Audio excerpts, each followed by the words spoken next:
Welcome to Health, Harmony, and Happiness with Kathy. I'm your host, Kathy Stricker. In my personal life, I am a wife to a dedicated law enforcement officer and mama to 3 lively littles.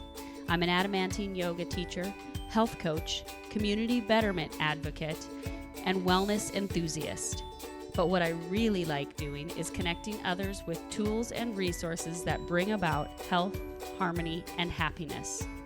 Whatever this looks like to you, I'm here to offer my own insights and tools from others that allow you to realize your full potential to live mindfully as your authentic best self.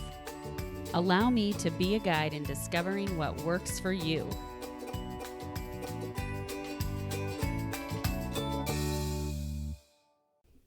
Hey friends, so we've just started a series on balancing work and family, which can often be a tricky thing, even for those people who seem to have mastered it. There's always the hesitation, or there's always the fluctuation of going back and forth with doing really well at it and keeping things balanced, to falling out of those good positive habits that we try to incorporate into our daily lives. Lots of times I refer to this balance as work-life satisfaction instead, because there's going to be times when work has to be more of a priority, and there's going to be times when family needs to be more of a priority. For instance, right now, tomorrow is my due date, and during this past couple months, my work schedule has been really, really heavy as I've been preparing to go on maternity leave as soon as this baby arrives. But after the baby arrives, I know that family time is going to be a priority, and I'm setting work aside. That's kind of an extreme instance, but we all go through those seasons and those fluctuations. But I wanted to share with you today some of my tips for balancing work and family. They're not perfect. They're some of the things that I incorporate into my own life. But through this series, you're going to be able to hear other experts and other people who are also sharing these tips. So I'm hoping that you will pull away from this podcast series little nuggets of information that you can begin to incorporate into your own life.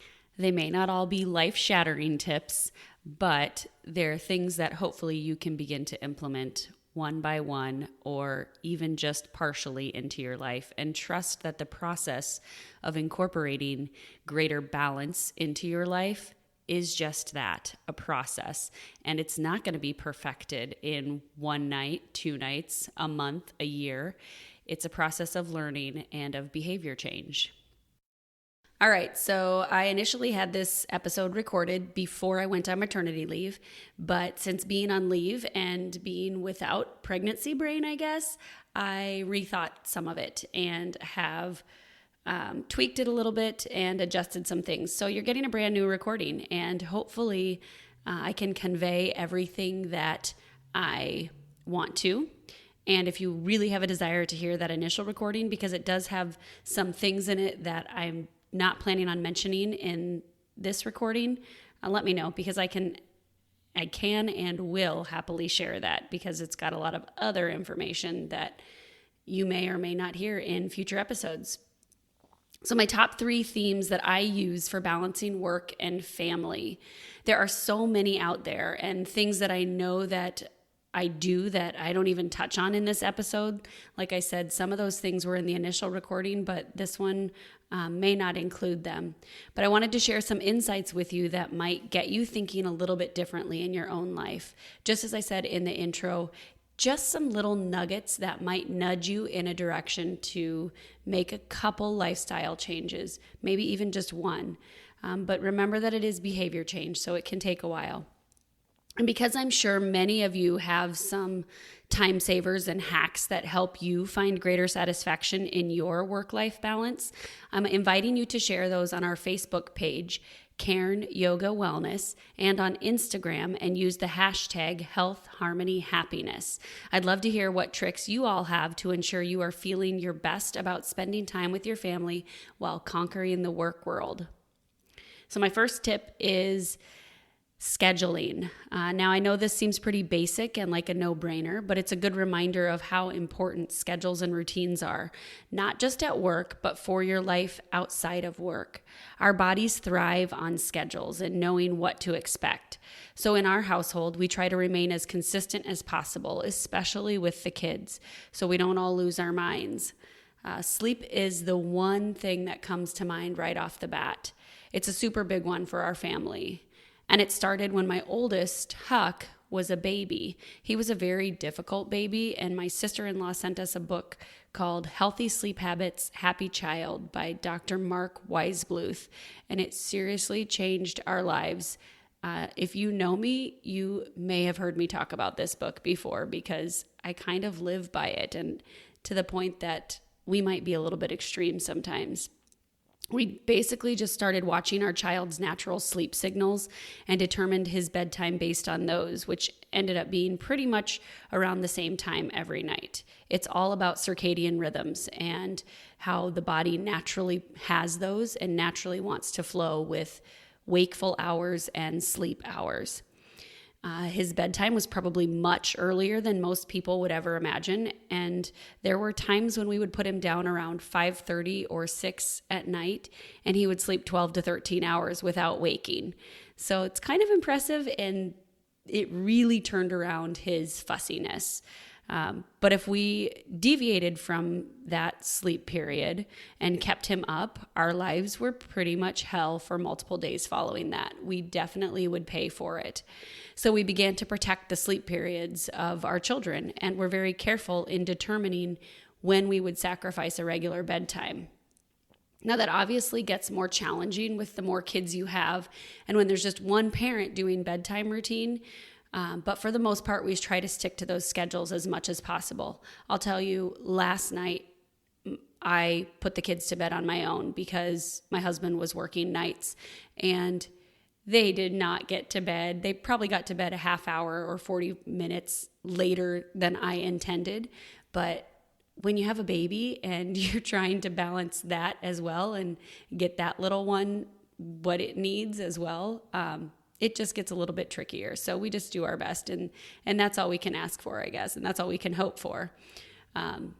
Even when it would be fun to stay out later or to skip a nap to do something exciting with our kids, lots of times we've made the conscious decision to put our wants or needs aside, and just basically become a slave to the clock so that our kids won't become overtired and turn into crazy little people as we save our sanity in the days following the late night excursion or the missed nap.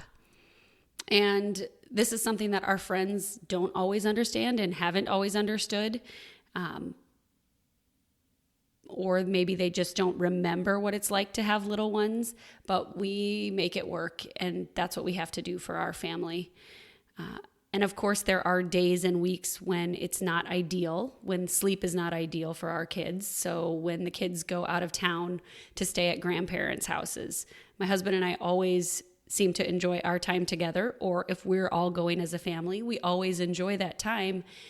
But we pretty much know that when we get back home, it's a guarantee that sleep schedules are going to be out of whack because the kids have not gone to bed at the time that they normally do and have not stayed on a regular schedule for that matter, and are going to be kind of cranky, loopy, out of sorts, and we're just going to have to live with that for a few days, maybe even a week, until they can get back onto that regular schedule. So sleep schedule for our kids is definitely important, but it is also important for my husband and me. We're kind of boring people these days, and we pretty much go to bed at 9 every night because of our schedules and because our kids wake relatively early. Our kids' bedtime is 7 o'clock right now, the big kids at least. And Huck has to get up at 6 or 6:15 to get on the bus because he gets on the bus at 10 till 7 every day. And even if he weren't getting on the bus, he wakes at 6 o'clock. 6:15 nearly every day. If he goes to bed any later, he wakes even earlier than that. So it's not that ideal or that fun. Luckily, he is now kind of trained to not have to wake us up at that early of an hour if we don't have to be up. Ideally, I would go to bed at 8 or 8:30 since I get up at 4 every day when I'm working. But it is really hard for me to give up that time with my husband at night or doing other projects if he's working. So there's where I lack discipline, because then I end up having to take a nap during the day, which I don't prefer. I've never really cared for naps in my adult life, because I feel like there's other things you could be doing, I could be doing. So these are all lessons that God is probably trying to teach me right now. I'm intrinsically a night owl, so I have to make myself go to bed at a decent hour so I can get enough sleep. The next type of scheduling that we implement at home, which I mentioned earlier, is routines for our kids. Routines are critical for kids. I've researched the heck out of it, and along with our own experience, kids in general flourish on having a routine. It doesn't mean that every minute of every day has to be scheduled, because it is good for all of us to be able to be adaptable and able to go with the flow. But having a general routine that is followed is definitely helpful in our house at keeping both the kids and me and my husband from going bonkers. I've been reminded numerous times during this maternity leave how much I personally thrive on having a regular routine. And this doesn't mean that downtime and time without routine is not welcomed. It just means that I tend to feel my best when my day follows a little bit of structure, even if it's as small as actually accomplishing my morning bathroom routine, like putting my contacts in, washing my face, brushing my teeth. And that doesn't exactly always happen right away, as I'm in this season of life with a new baby and being at home. Sometimes I don't even get my face washed or teeth brushed until 10 or 11 in the morning, and that's just the way it is, and I have to accept that. But when you have a newborn and you're waking at random times, then trying to tend to everything else that comes up to help people get going and out the door, that's just the way it is. I guess maybe that's why I like leaving the house at 4:30 or 4:40 in the morning, because I have control over that time and I don't have to do anything else but worry about myself.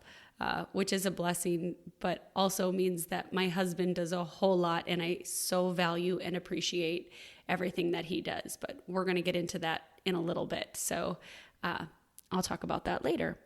So it's certainly been tricky with being on maternity leave, but like I said, I think maybe God is teaching me a lesson in patience and surrender at this time. But now that Matt is back at work and the kids are back in school this week, it has been easier. But keeping their morning and evening routines pretty consistent is key for us. My husband is on mornings generally, like I said, because I leave the house early. And so 6 out of 7 days a week, he is with the kids. And I'm pretty sure he's got that down to a science. At least that's what he portrays. So that's good. Afternoons are pretty much the same as well while I'm working. I'm home, and 99% of the time I pick up the kids from daycare. Huck is now riding the bus home from school, so I pick the kids up and we'll be home by the time he gets off the bus. That way I get to see them, and I then try my best to set this time aside to be as present as I can be with them. Then evenings, kind of like I alluded to earlier, can be a little bit trickier because I occasionally have meetings for various organizations and boards that I'm on. And because my husband is sometimes there and sometimes not with his work schedule, we try to do the same thing every night, even though it may vary just a little bit depending on who is in charge. But definitely our bedtime routine is consistent. And since I'm not around in the mornings, I make it a point to try to limit evening activities for myself so that I can see the kids then and be a part of that routine. And it's really important that I strongly consider what activities and roles I take on in the evening. And I'm okay with saying no to some of those things that may not jive with our family's schedule. And that's part of the reason that I don't hold class in the evenings.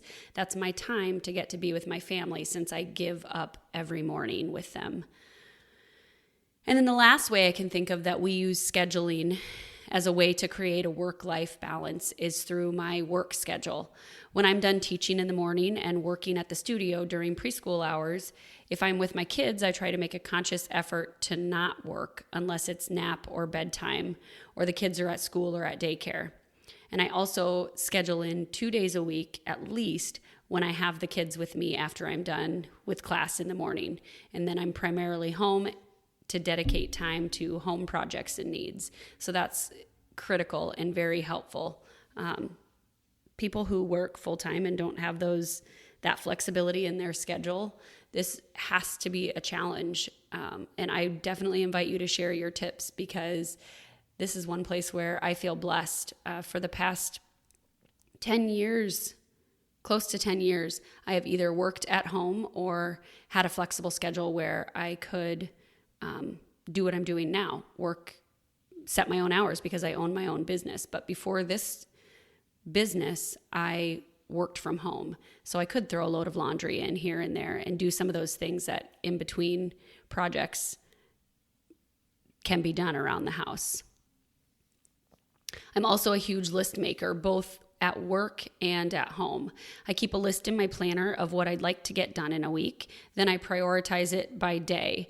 I get kind of strict about I guess I'm just going to say I get kind of anal about my planner and about my lists and how I'm going to organize it. But that's how I get things done. And of course, depending on the season of life, the number of things that I prioritize for the day varies. Right now, sometimes it's just one thing. Like today, all I want to do is get done recording this podcast. Other days, I put 3 things on there and I'm optimistic. And yet other days I can blow through 10 things on my list and not even know where the day has gone. And those are the days that I feel like, wow, I've really accomplished a whole lot. That says something to you about my personality, I guess. I also have a wall of giant Post-its with various categories on them in my office that I'm looking at right now. These big Post-its all house smaller Post-its with individual tasks and ways to organize different projects that I'm working on. It is definitely a good thing in my life because I can visually check things off or remove things or move things around on my list to prioritize them. And it's usually those things that are on the Post-its that make it into my planner as well, and then get prioritized and divided up day by day. So what about those instances, and I kind of mentioned this earlier, when you just have a short amount of time that could easily be spent scrolling, right? The biggest time suck ever on your phone, looking through Instagram or looking through Facebook. There's 2 things I like to do in place of those little short chunks of time where I'm not captive in a car or something. The first one is from Gretchen Rubin, who wrote The Happiness Project and has done a whole host of other research and written books on happiness. But it's a 1-minute rule that I discovered years ago. And basically it goes like this. If you can do a project in less than a minute or in 1 minute, then do it. Don't put it off. So like putting a clean shirt away rather than leaving it on a chair. It's simple things like that. Putting the mail away or filing the mail rather than leaving it on the table. So I try to remember those when I've got those short little projects that could be done. And then recently, I've taken on a new way to break up bigger projects or slightly larger projects and a new way to look at my day. It's something that I heard from Boss Moms founder Dana Malstoff, and I will have links to this links to her information in the show notes as well. But if you can divide your day up or project up into 10-minute jobs, you will accomplish so much more and it won't seem so overwhelming. So if you have 10 minutes between when the kids come home and you have to start cooking dinner, what's something that you can get done? Fold a load of laundry, respond to email, clean part of the bathroom. You don't have to clean everything at once either. Those things can be divided up. So look at them in 10-minute chunks. This makes projects seem more manageable. And if something is on your to-do list and it keeps getting moved from one day to the next, it's too big. So break it down into a smaller task or into multiple smaller tasks, maybe 10 minutes or less, and then you can do them in those short chunks of time. This is one that I know that I'm still working on, but it's definitely helpful. And it's also a good one to use when adulting projects suck you in and the kids start to get really squirrely because they aren't getting enough attention from you. Take 10 minutes to play something with them, then explain that play is their job and that it's important for them to do, and that the project that you are working on is important for whatever reason it may be important for, and or however it's supporting your family. And now you have to get back to doing it for a little bit. But it's a way that can help them see that balance as well, that work is important, but play is also important. Again, something that I'm working on and certainly have nowhere near perfected. So that was a lot for just my first tip on balancing work and family, but it was all on scheduling and how you can use scheduling to benefit your life. But my second one is knowing your village, tribe, or circle and being able to ask for help. Something that comes into play, whether you have another adult to share the load with or whether you're a single parent, is the ability to ask for help. Whether it's from family, friends, or outside resources, I know I wouldn't be able to hold it together if I didn't have help in some way or another. And for those stay-at-home parents, this can be a really tough one to admit the need for. When one parent's, quote, job is to be home with the kids, it can feel like you should be able to do it all. But shoulding on yourself is never healthy because it places an instant feeling of guilt on yourself and creates a downward spiral that pulls you even farther from being your best self to serve your family. So call it your village, tribe, or circle, but whatever you call it, it's a tool that makes balancing family life and work a little bit easier, especially when you ask for help from them. Full disclosure, another thing that I'm not always very good at is asking for help because I don't want to burden anyone or I don't want to be a burden on anyone. But if someone doesn't want to help or can't help you, it's best to trust that they will be honest and they'll let you know that. Give them the benefit of the doubt.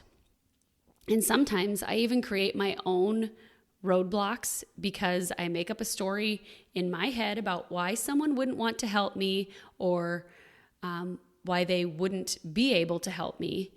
Or let's face it, because the tone of voice that I receive from my husband when I simply address him by name stops me from asking him any further or from making that ask of him. But let's be honest, if you don't ask, the answer is always no. My husband and I share responsibilities around the house. He is absolutely wonderful because he is not afraid to do laundry or make a meal or help out with cleaning and some of those other projects. It's not always how I would want to do things, but that's the part of control that I have to surrender to. If the project's getting done, it's getting done. Who cares?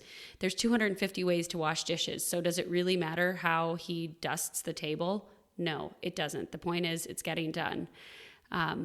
It's not expected that any one specific person does all the housework or all the laundry or all the cleaning or all the repairs around our house. When something needs to be done, the dishes, for instance, someone just does them. Or if one of us has a strength in a particular area, then that person takes on that job. And I know from having a husband live away from home during a week at times in our lives with both 1 and 2 kids, it's definitely a lot more helpful to have an extra set of hands to get things done, no matter what that looks like.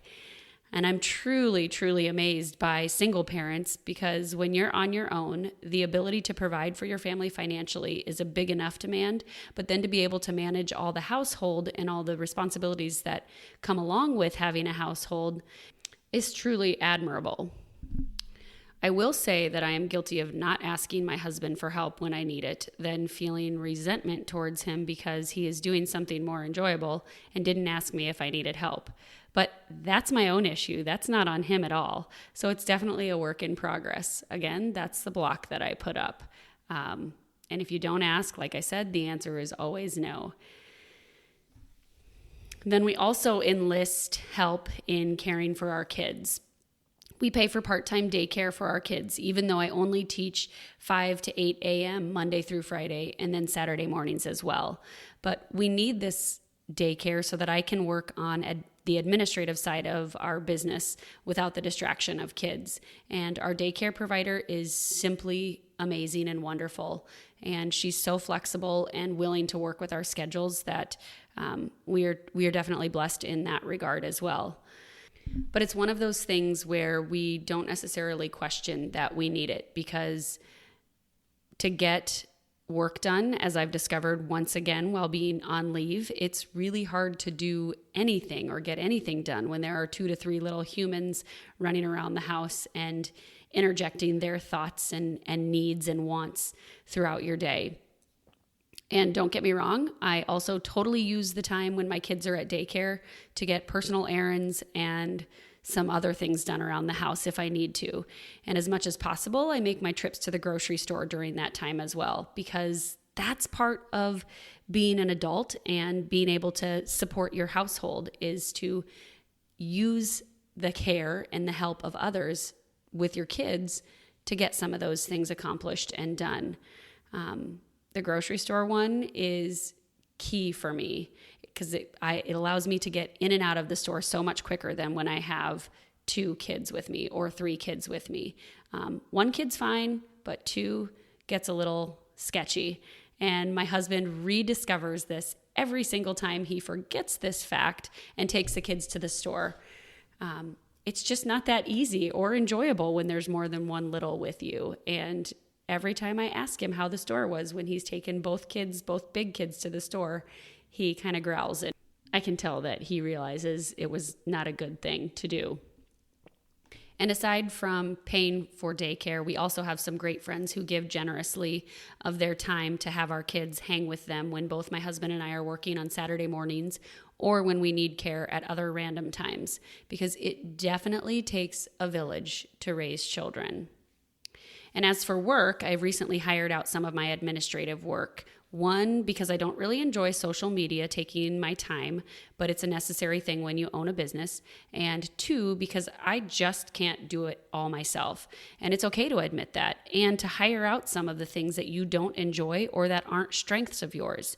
If you don't like cleaning and can afford to have someone come clean your house once or twice a month, then why wouldn't you? It is a tribe that helps me with my business. And I am so grateful for all those individuals who do help me. We have a beautiful space for our studio. It's a big building and it still has room for more in it, but we've finished all of it except the garage. And after the contractors were done with the major construction work on the inside, I did all of the painting and decorating and some of the other minor construction projects. But there's no way I could have done it without the help of some very dear friends who were willing to give their time. And I'm forever grateful to those who have helped me and continue to help me and help us make our building what it is. And finally, I couldn't have taken leave after Lulu was born at the beginning of August if it weren't for some amazing women who are taking my place in the studio right now to ensure that class is still going on. Honestly, when I first found out I was pregnant, I wasn't really expecting it, and I thought I may have to close the studio for a time so I could take leave, because it's just me. And at that time, I was just a one-man show or a one-woman show. But I have some beautiful souls who were willing to put in some extra time to be trained and to continue learning through their yoga journey to oversee classes while I've been out, and it has been such a blessing. And the thing that has made all of these connections possible and is the only true constant in balancing work and family for me and reminds me that I'm on the right track is my faith. This is the thing that ties together the scheduling, that ties together the village of people. It brings all of those things together to make our lives a little bit more manageable. My faith is a priority in my life, and I make it a priority at the beginning of my day to read devotions and reflect on them and to set intentions for the day. When I don't do this, I can definitely tell that I feel more out of sorts throughout the day. So when I'm driving to work at 4:40 in the morning, I spend that 10 minutes in silence and in prayer or meditation, listening for God's intentions for me for the day. No radio, no distractions, which is kind of a common thing in my car. I don't generally have the radio on very often because I get lost in my thoughts a lot, and that's my time to to plan in my head as well. But I have a specific prayer that I say each morning, which I will actually put in the show notes as well. And then I also say the Lord's Prayer and whatever else comes to mind that I may think that I need for the day. But by setting the intent to be open to whatever the Lord presents on that day, it helps me stay grounded and more mindful of surrendering to His plan for the day, realizing that I'm not in control. It's His plan and His control for me that is going to help me with the day and is going to bring in those individuals who I need to impact on that day. That's all I have for my tips for balancing work and family. I hope that they have been helpful to you and that you have been able to pull something away from them. And I will post all of these tips as well as some details about them in the show notes on the website, cairnyogawellness.com. I hope you enjoyed today's episode. Thanks for tuning in. If you like what you hear, help us grow this podcast by sharing it with even just one other person. And it would mean so much to me if you would take a moment of your time to write a review. Your comments and feedback are what help me continue to bring you topics and guests that can help you and others on their journey in creating health, harmony, and happiness. Remember to head on over to cairnyogawellness.com to get the show notes and links from today's episode. Follow me on Facebook and Instagram at Cairn Yoga Wellness, and to continue connecting with more resources that could help you enhance health, harmony, and happiness in your own life, subscribe to this podcast. Thanks again for listening.